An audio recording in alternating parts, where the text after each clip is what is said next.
Hello, Charlestown. I'm Mayor Treva Hodges, and today I have a special message for you about some proposed property tax reform legislation that's being considered in the General Assembly.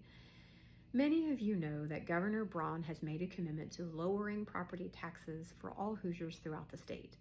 I commend the governor on such a wonderful goal. However, Senate Bill 1, as it's written right now, fails to offer this relief. I've written a memo that discusses in detail how Senate Bill 1 would negatively affect the city of Charlestown, and I hope that you'll read it. And I also wanted to provide some additional context and some summary information here in this video. You see, every year we practice radical transparency when it comes to our budget and claims processes. I work hard with our clerk treasurer's office to write a fair and balanced budget that is directly related to meeting your needs. I present that budget early to the city council so they have plenty of time to review it, and we publish every bit of our budget information and financial claims on our website for you to review as well.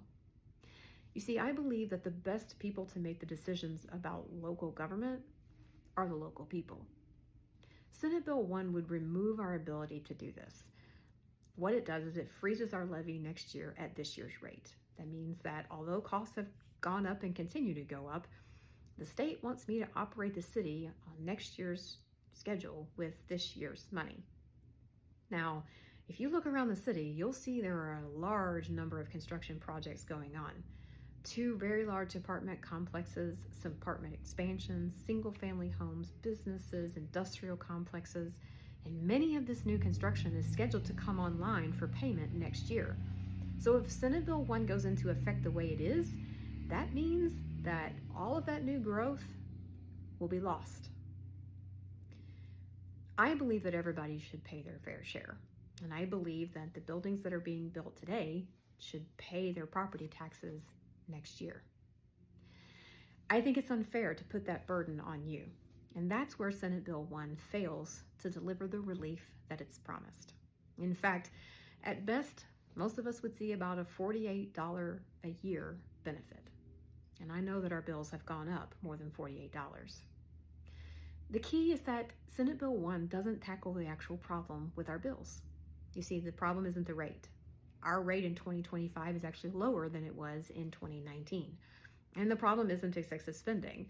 Like I've said, we are very careful about our spending. The increase that we saw from last year to this year with the new properties that came online went to provide better equipment for police officers, to pay them a wage that helps us retain the best police officers to patrol our neighborhoods and keep us safe. It went to repair our parks and facilities, to provide programming, to fix roads, to plow during the snow events, to provide for infrastructure improvements like stormwater and drainage problems. This is what we're spending money on. And Senate Bill 1 would tell us that we would have less money to spend despite having more problems to tackle.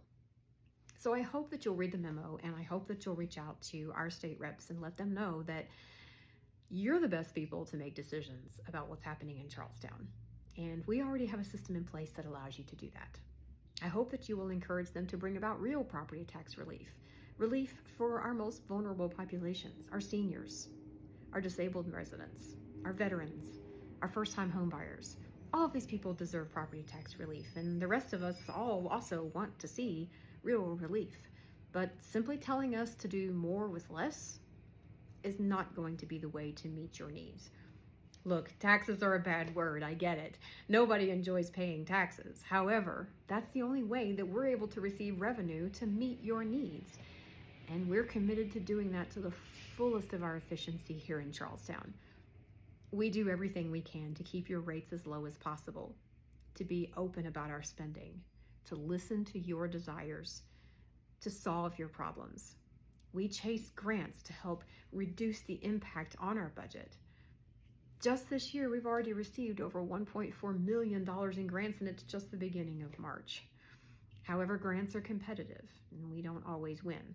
So we need a reliable source of revenue so that we can continue to provide the stellar service that you are used to receiving. So, as you read the memo and consider Senate Bill 1, I hope that you'll take action, and I hope that you'll reach out to the state, and I hope that you'll let them know that you want to retain control of your own resources. And most importantly, I hope you'll encourage them to reach out to the people who help understand the process. You see, many people at the state level are making decisions about property taxes and will never feel the repercussions of their choices. Because property tax revenue doesn't go to the state. It comes here, to Charlestown, to our schools, our libraries, our city, our fire department, to meet your daily needs. And if people in the state house are taking away that opportunity to meet those needs, then it's us who are going to suffer. If you have any questions about the memo or about anything, please just feel free to reach out. You can email me at mayor@cityofcharlestown.com, or you can give me a call on my cell. It's 502-297-4390. Charlestown is a joy to serve as your mayor, and I want to make sure that our city is continuing to thrive, that we're able to provide the infrastructure and safety we need as we grow, and that we keep our small town vibe by keeping you involved. Thank you so much for your attention to this matter, and I look forward to working with you in the future.